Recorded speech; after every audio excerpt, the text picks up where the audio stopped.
paz para todos, encarnados e desencarnados. Eu tenho um punhado de promessas desse ano de 2019 e hoje eu vou fazer um esforço enorme para cumprir uma delas. Essas promessas têm sido repetidas e às vezes eu não tenho conseguido superar nenhuma. Quem chegou um pouco mais cedo e que iniciou com o canto do nosso irmão Paulo, percebeu que hoje a seleção que saiu da sua voz foram lições, foram canções, foram mensagens, todas envolvendo o amor. Ou seja, nas letras, nas poesias que foram cantadas, todas elas falando sobre o amor. E hoje nós estamos encerrando uma proposta que fizemos aqui, que foi uma proposta de falarmos 4 vezes em seguida, hoje é a última, sobre o amor. Imagino que muitos estiveram nos nossos outros encontros e outros não, mas não tem problema nenhum não. Nós vamos falar, o assunto ele, embora seja uma sequência, mas não há como ficarmos perdidos não. E a nossa análise é uma análise fácil. Me perdoem, e hoje provavelmente em alguns momentos nós estaremos conversando, mas o meu tratamento para com cada um, encarnado e desencarnado, será na primeira pessoa. Eu gosto muito do tratamento coletivo, mas hoje, por excepcionalidade, nós, em alguns instantes, faremos uso da primeira pessoa, desse tratamento na primeira pessoa. O nosso raciocínio, e é necessário que todos nós estejamos neste momento com a nossa cabeça funcionando, que nós estejamos aqui dentro do centro, que a nossa alma esteja aqui, que os nossos pensamentos estejam aqui, para que nós consigamos a apropriação da mensagem, mesmo que seja de uma maneira mais singela, mais superficial, mas que consigamos a apropriação desta mensagem. E o nosso raciocínio, ele tem início pensando em Deus. Quando nós estudamos Deus, e a doutrina espírita faz isso melhor do que ninguém, ou seja, Kardec foi cuidadoso lá no Livro dos Espíritos, e nós não vamos estudar Deus e nem a pergunta número 1, não, mas vamos apenas em cima de um atributo de Deus, que é a sua perfeição. Assim, Deus é perfeito. É que normalmente nós reconhecemos isso. Não, Deus não é perfeito. Ele é a própria perfeição. Deus é a própria perfeição. Ele é a essência da perfeição. Perfeito é quem não é perfeito e entra numa escalada de progresso, de melhoria, e um dia se torna perfeito. Deus não. Deus, ele é a própria perfeição. Então, tomando por base este princípio de sustentação da natureza, da vida de cada um de nós, que Deus é a própria perfeição, nós estamos imaginando assim: se o Criador é a própria perfeição, tudo que ele faz é perfeito, não foge à regra. Isso é interessante na nossa análise, nós encontrarmos estes detalhes, que tudo que vem de Deus é perfeito. O que às vezes pode nos levar a alguns equívocos é imaginarmos assim: mas esse planeta amoroso, querido, abençoado, que nos recepciona, chamado Terra, essa moradia abençoada, ela não está tão perfeita assim. Olha, a Terra é perfeita. A criação de Deus é perfeita. O ser humano, cada um de nós, a alma humana, é a obra-prima de Deus, é perfeita. Mas Deus nos coloca perante leis, regras, que nós todos nos sujeitamos a ela. Uma dessas regras é a do livre-arbítrio. Mesmo sendo perfeitos, nós temos um livre-arbítrio para fazermos aquilo que desejamos. Então, este é o entendimento, a perfeição de Deus. Se Deus é perfeito, aquilo que nós estamos vivendo no planeta é tudo perfeito. E tudo dentro de projetos. Vamos dar um salto. Se Jesus veio há 2000 anos atrás, ele veio no cumprimento de um projeto de Deus para fazer com que esta perfeição de Deus se faça presente na humanidade. Então, Jesus é um projeto de Deus. A mensagem crística é um projeto de Deus que Jesus materializa e que está conosco há 2000 anos, há mais de 2000 anos. O nosso tema é o amor, é o encerramento deste 4º capítulo do amor. E o amor, este sentimento que o Paulo cantou aqui hoje em todas as suas canções, é para nós seres humanos, que somos almas perfeitas, um sentimento novo. É um sentimento novo. Quem fala sobre o amor, quem traz o amor, quem faz com que este sentimento apareça na sociedade terrena, é Jesus. É Jesus que faz isso.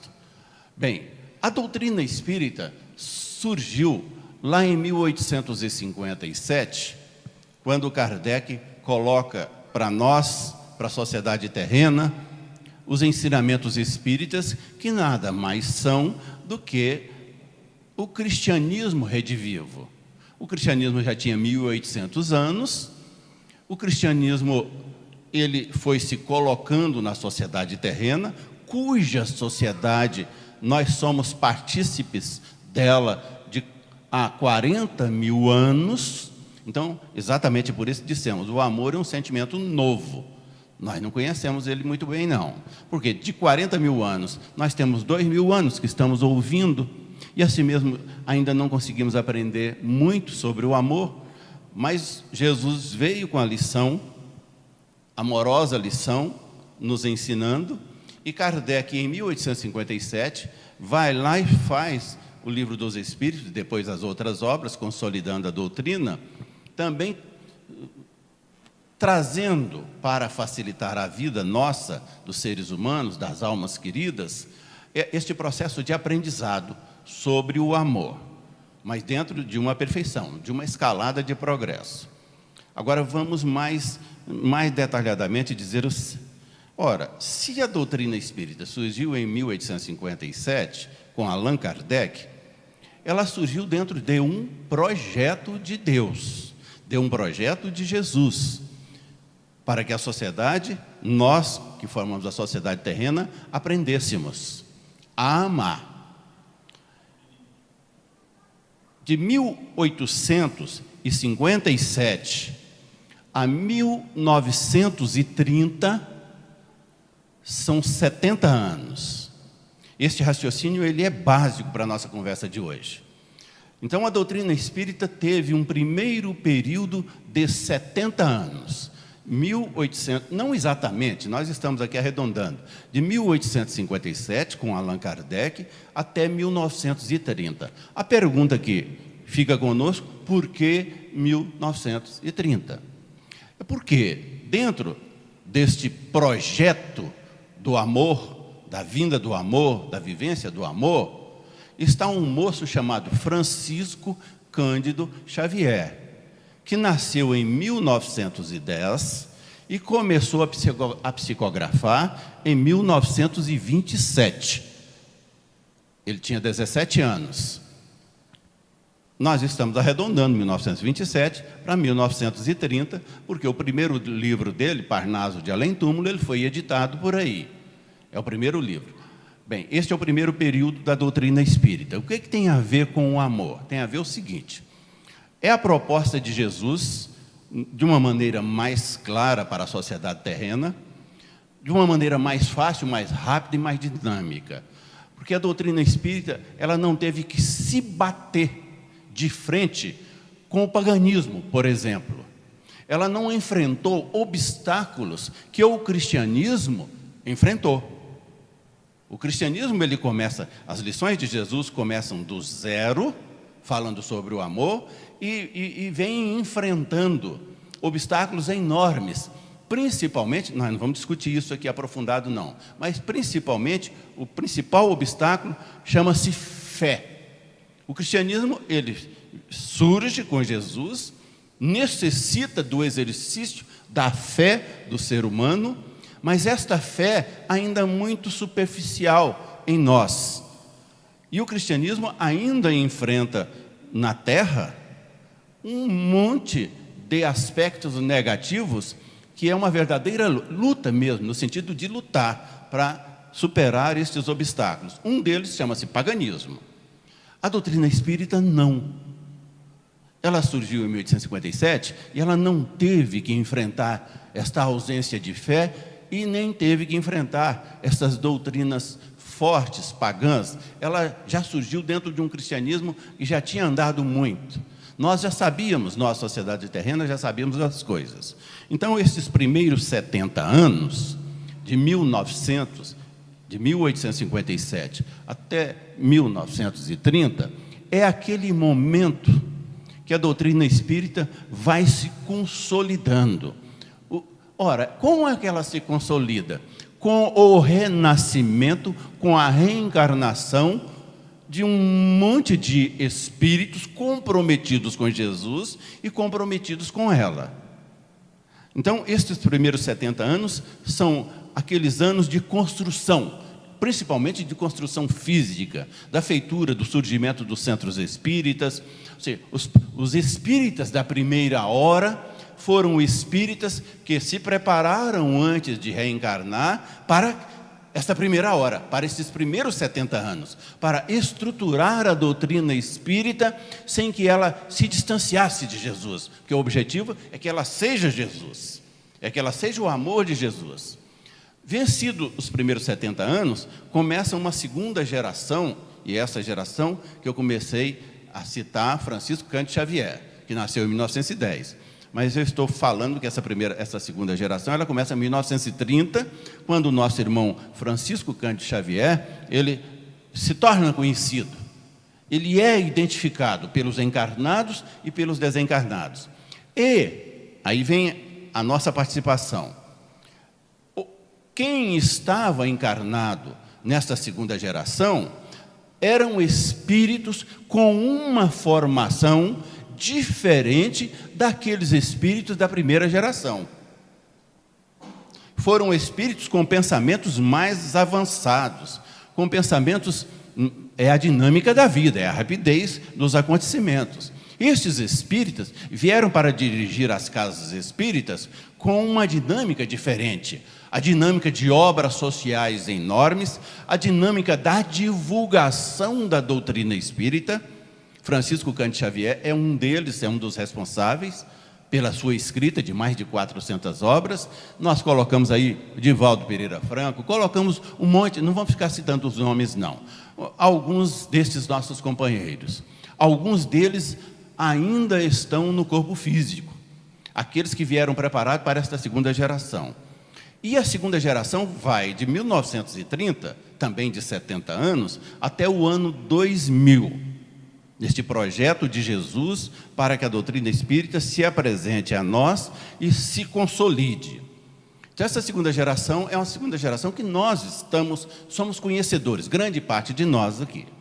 Mas no ano 2000 começa a terceira geração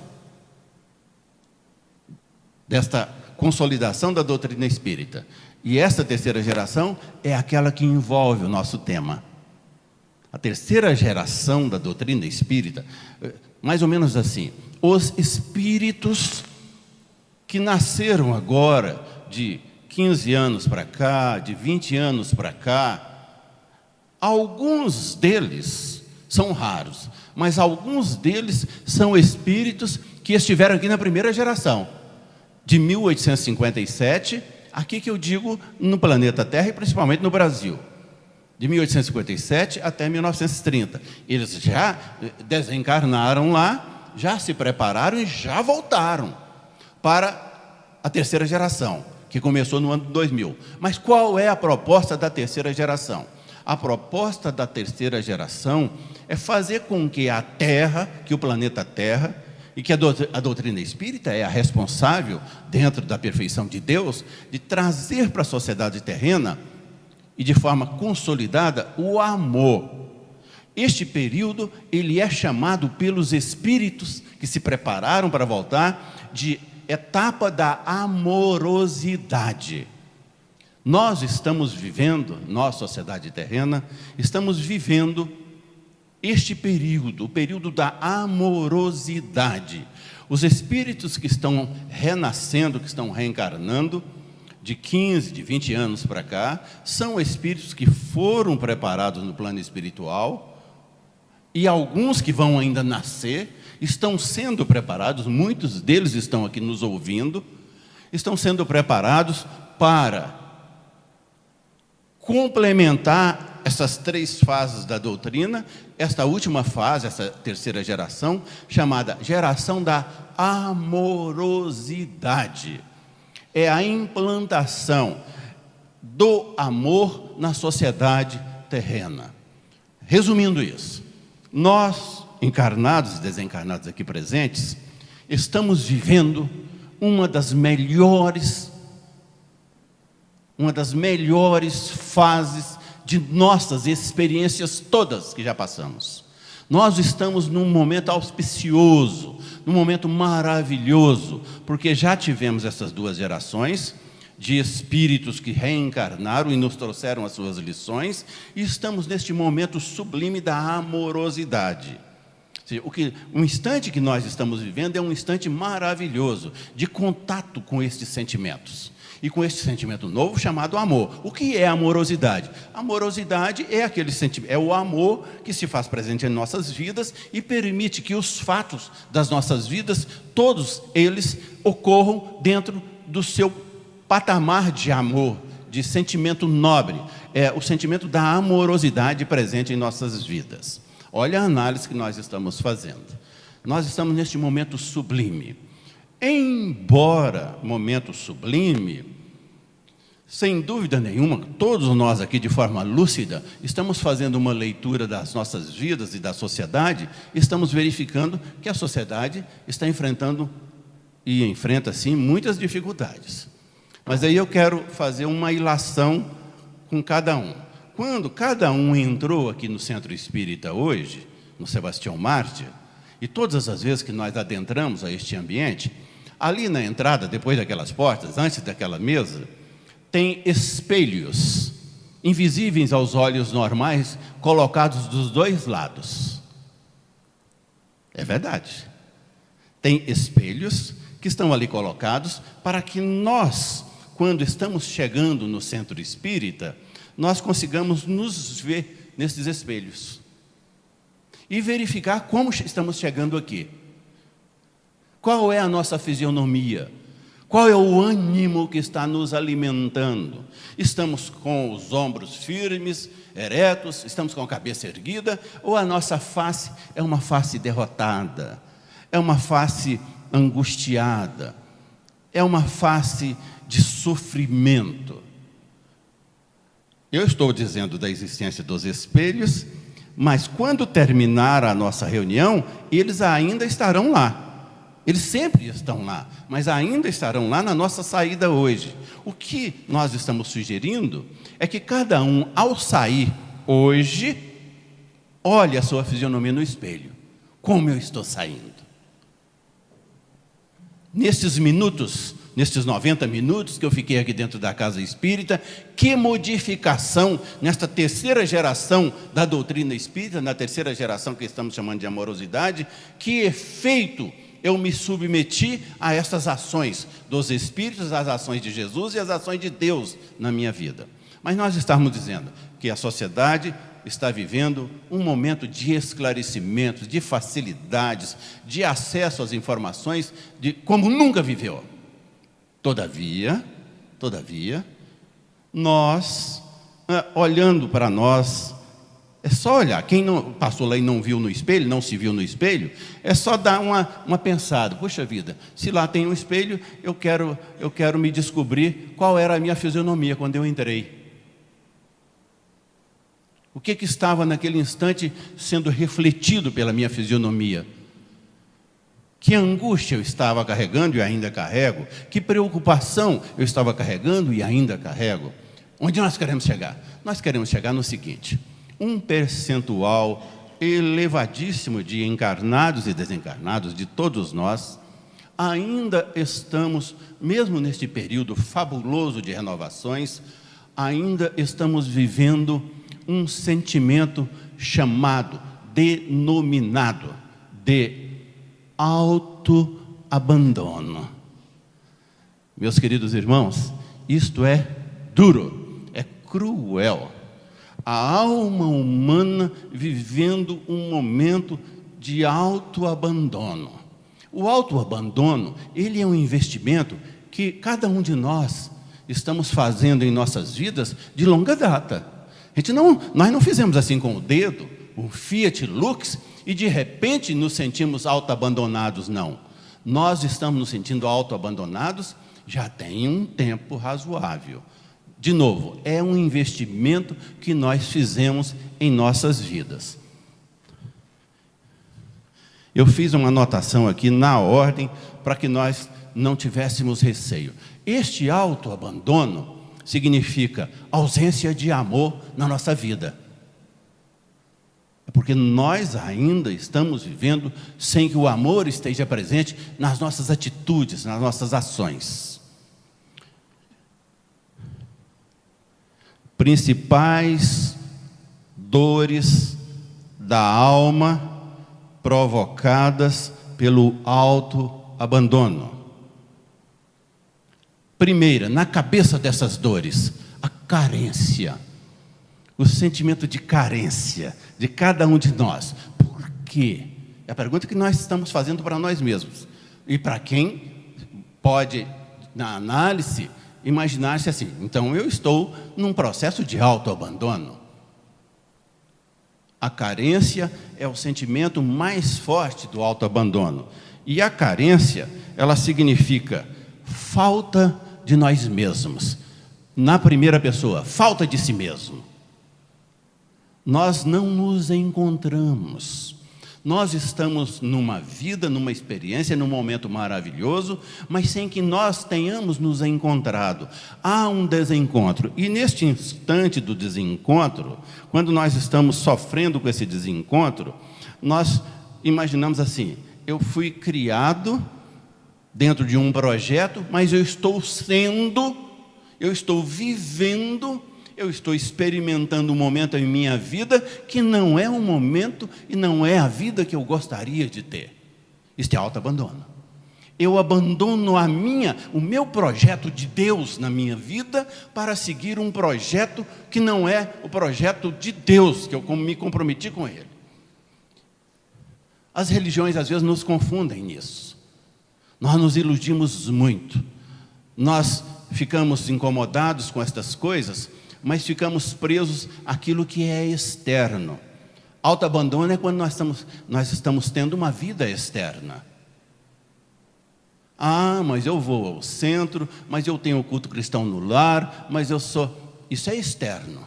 Nós estamos falando da introspecção. Eu me amo, eu me amo, eu me gosto.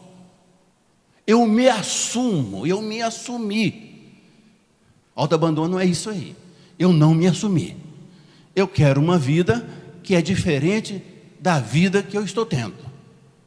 E aí eu entro no autoabandono e a carência, o primeiro sentimento que brota é o sentimento de carência.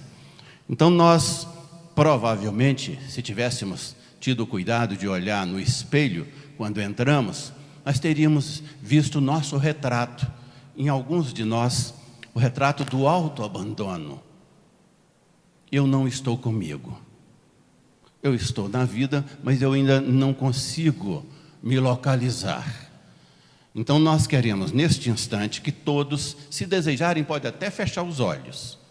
Pode até entrar no processo de concentração, para numa conversa pessoal, dizermos para nós mesmos: ó Deus de bondade, eu ainda não estou conseguindo, mesmo nesta fase da amorosidade, quando este sentimento mais facilmente está presente na vida de cada um de nós, mas eu ainda não me encontrei. Eu ainda estou deslocado do meu ambiente. Eu ainda não consigo me amar. E por estas razões todas, um dos resultados mais fortes deste autoabandono é a mágoa. É a mágoa que eu consigo carregar na minha vida como resultado do autoabandono. Mas por misericórdia, Deus de bondade, nós estamos neste momento conversando com Deus, conversando com Jesus e dizendo assim: por misericórdia, Jesus, permita que a partir deste momento, quando eu estou me identificando neste rol do autoabandono, eu possa começar a gostar de mim mesmo, eu possa me assumir como verdadeiramente sou, e não num processo externo de ilusão, de engano, mas num processo real. E que a partir deste instante, por misericórdia, os benfeitores presentes aqui, acolhendo a minha súplica, Ele me permita alijar este sentimento do autoabandono da minha vida. E para que, doravante, eu possa dizer a mim mesmo: eu me amo, eu me assumo e eu respondo por aquilo que sou. Eu já não mais me interesso ao engano, ao externo. Nós estávamos no início dizendo que são principais dores da alma que provocam o autoabandono. A carência é a principal dor. E nós estamos rogando a Deus, a Jesus, que daqui para frente nós não tenhamos mais que experimentar esta carência. Outra dor da alma que incomoda cada um de nós, a alma que se envolveu com o autoabandono, no investimento de longa data, é o medo. É o medo. E é um medo que surge da falta do autoconhecimento. Não é que nós nunca tivemos acesso ao conhecimento, não. Acesso ao conhecimento é a coisa mais fácil que tem. Mas o nosso problema é que o acesso que estamos tendo ao conhecimento é um acesso a um conhecimento externo. Ele não está nas fibras da alma, ele se encontra fora do eu. Aquele eu de 40 mil anos, ele tem acesso ao conhecimento. Culturalmente nós conhecemos o mundo, conhecemos a terra, conhecemos a matemática, conhecemos os idiomas, mas nós não conhecemos os elementos essenciais da nossa alma, de cada um de nós. Se nós não conhecemos, nós temos uma das dores mais fortes do autoabandono, que é o medo. É o medo do amanhã, é o medo daquilo que está chegando. Eu estou incerto, eu não me conheço, até então eu não estava nem me assumindo, mas eu tenho medo. Então, neste instante agora, estamos todos com os olhos fechados, numa conversa com Jesus, dizendo assim: por misericórdia, Jesus, permita que os benfeitores, que os médicos, os enfermeiros, aqueles que fazem parte desse processo terapêutico aqui presentes, possam arrancar da minha alma, das fibras mais íntimas, o medo de me assumir, esta dor que me incomoda sobremodo, para que doravante, na minha existência, eu tenha a disposição de me amar mais, de me assumir inteiramente. Estávamos dizendo que são algumas dores da alma, e no autoabandono nós temos uma outra dor. Isso tudo que nós estamos falando, como o nosso tema é o amor, nós queremos, neste momento, dizer assim: o medo, que acabamos de fazer uma reflexão sobre ele, e ele só vai imperar dentro de nós se o amor não estiver presente. A carência só vai estar dentro de nós se o amor não estiver presente. Daí a nossa reflexão. Estamos vivenciando na sociedade terrena a terceira geração da doutrina espírita, e cuja geração, essa terceira geração, ela está sendo composta por espíritos que, em nome de Jesus, em nome de Deus, estão voltando à Terra, estão voltando ao planeta para um convívio conosco e para nos ministrar as lições mais profundas de amorosidade. Nas manifestações generosas, no exercício do afeto. Nós ainda fazemos parte de uma sociedade que não conhece estes elementos. Mas um outro sentimento que incomoda o autoabandono, aquele que se joga no autoabandono, chama-se solidão. Ou seja, além da carência, além do medo, que nós já conversamos com Jesus, para que estas coisas não fiquem conosco mais, nós temos um processo de solidão. E a solidão no autoabandono, aliás, em qualquer circunstância, não é nada mais, nada menos do que a desconexão com a natureza íntima nossa. Eu só me sinto numa solidão quando eu estou sem conexão com a minha natureza. É a minha opção do externo, não é a minha opção do interno. Eu estou ligado a um mundo que está lá fora. Eu estou ligado a um conhecimento que está lá fora. Eu quero conquistar as estrelas. Eu quero viajar mundo afora. Eu quero conhecer as pirâmides. Eu quero conhecer tudo. Mas eu nem me conheço. Esses elementos essenciais para o meu equilíbrio, para a minha harmonia, eu não sei deles. Eu não sei amar. Eu não sei exercitar os meus afetos. Quando eu me manifesto neste exercício, eu me manifesto de forma externa, é daqui para fora. Então a solidão é essa desconexão com a natureza, e ela nos faz sofrer. A solidão, ela nos isola da sociedade, ela nos isola daqueles que são os entes que estão conosco, pacientemente dividindo o oxigênio da vida conosco, num processo extremo de compreensão.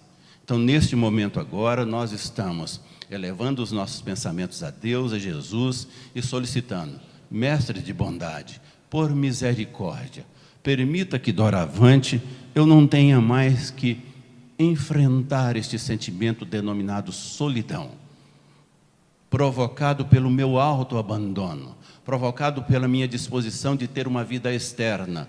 Mas agora eu me assumi. Agora eu estou começando a me amar. E este começo, ele não vai se interromper no começo. Ele vai ser perene, ele vai ser eterno. Eu estou me assumindo. E permita que eu não tenha que padecer mais como eu tenho padecido com a solidão na minha vida. Um outro sentimento que nos incomoda muito, que incomoda aquele que se vincula com o autoabandono, é a rejeição. É a vida se sentindo, é vivenciar uma experiência se sentindo rejeitado. Rejeitado pelo próximo, rejeitado pela sociedade, rejeitado pelo ar, rejeitado por tudo. Isto é um equívoco enorme nosso, porque Jesus, que é a expressão amorosa presente em nossas vidas, nós estamos dizendo isso, Jesus, que é a expressão amorosa em nossas vidas, ele se faz presente no seu hálito amoroso. Quando nós estamos respirando Jesus, o amor de Jesus. O que nós ainda não tínhamos conseguido é permitir que esta inspiração, que este processo de inspirar, de oxigenar o nosso organismo, fizesse parte desta estrutura do campo emocional e das dores provocadas pelo autoabandono. Então, neste instante, neste momento, nas nossas orações, neste envolvimento com os benfeitores, com os médicos, com aqueles terapeutas que estão aqui presentes, nós estamos rogando: Jesus, por misericórdia, permita que eu não me rejeite mais. Permita que daqui para frente eu possa compreender, e além da compreensão, eu me esforce um pouquinho mais para superar este sentimento e me sentir aceito. Porque eu me amo, eu me quero, eu estou me assumindo. Eu não mais respirarei neste processo de autoabandono. E aí, meus irmãos, quando estivermos saindo aqui do centro, depois do passe, o passe e esta complementação do processo terapêutico, nós vamos nos ver nos espelhos que estão lá fora. E vamos olhar para as nossas fisionomias, como elas estão. Se nós já estamos demonstrando na nossa fisionomia que estamos descarregados, que estamos saindo daqui sem aquele peso do sentimento que estava nos incomodando, daquela ansiedade. Estes sentimentos estão todos neste convívio, daquela ansiedade que nós respiramos, daquela angústia que nos acompanha no dia a dia, porque daqui para frente nós estamos renovados. Nós estamos renascendo. Por que estamos renascendo? Porque descobrimos que o período que estamos vivendo é o melhor deles para isso. É o período da amorosidade, da presença do amor em todos os cantos do universo, em todos os cantos da vida. E a competência para este acesso, ela é nossa. Ela não é de ninguém mais. É uma competência pessoal, individualizada, porque ela depende de algumas outras decisões, do nosso desejo, Por mais que esses irmãos todos que estão aqui nos atendendo nesse processo terapêutico, eles nos amem, e eles nos amam, porque eles estão aqui representando Jesus, por mais que eles tenham este sentimento forte para conosco, mas se nós não estamos desejando internamente que este atendimento chegue até nós, nós vamos sair daqui da mesma maneira que entramos, cabisbaixo, ainda portando conosco estas coisas pesadas de um autoabandono. Mas imaginemos que, já olhando para o futuro, que amanhã, depois de amanhã, nesse segmento da eternidade, nós estejamos vinculados com este processo terapêutico que nos submetemos aqui, quando não estamos experimentando a carência, quando mais nós não estamos portando medo conosco, quando mais nós não estamos nos sentindo rejeitados, porque nós estamos nos amando e, sobretudo, nos assumindo. Que Deus nos abençoe. Muito obrigado pela paciência.